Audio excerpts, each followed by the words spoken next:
নমস্কার বন্ধুরা, আমি আজ তোমাদেরকে মশলা পোস্ত পটল দেখাবো। আমি পটলটাকে এইভাবে একটু হালকা খোসা রয়েছে এরকমভাবে কেটে নিয়েছি। এবার আমি এর থেকে দানাগুলিকে একটা চামচ দিয়ে এইভাবে বের করে নেব।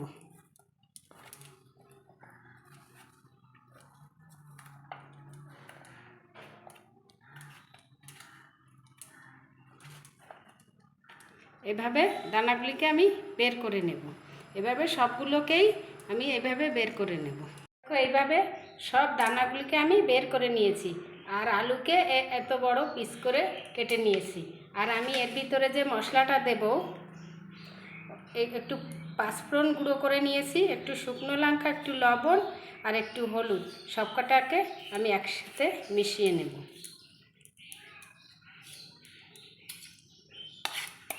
মশলাগুলি আমি একসঙ্গে করে নিয়েছি। এটাকে আমি এই পটলের ভিতরে দিয়ে দেব।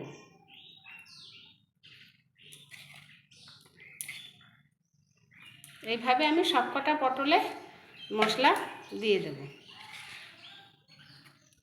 দানাগুলোকে একটু আমি লবণ মাখিয়ে নিয়েছি। এটাকে এইভাবে আমি এই পটলের মুখটা বন্ধ করে দেব।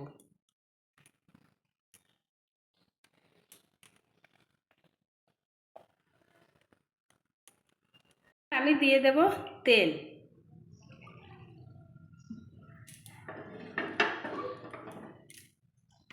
তেলটা গরম হয়ে গেছে, এবার দিয়ে দেব পটল।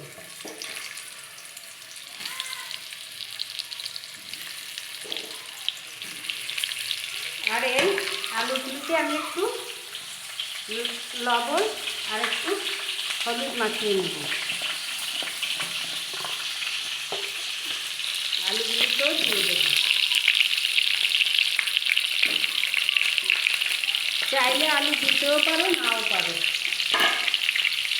এগুলিকে আমি একটু উল্টে পাল্টে এইভাবে একটু ভেজে নেব।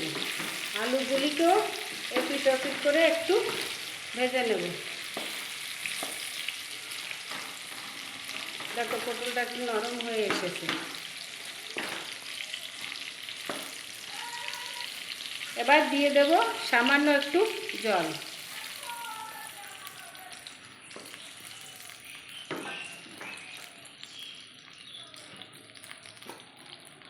এটাকে ঢেকে দেব। আলু সিদ্ধ হয়ে গেছে, দেখো পটলটাও নরম হয়ে গেছে। এবার দিয়ে দেব পোস্ত আর কাঁচা লঙ্কা বাটা।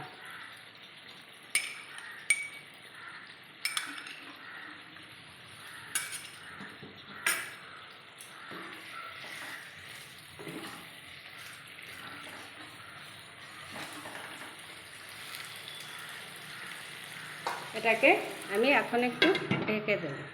এবার কিছুক্ষণ পরে আমি ঢাকনাটা খুলে একদম রেডি।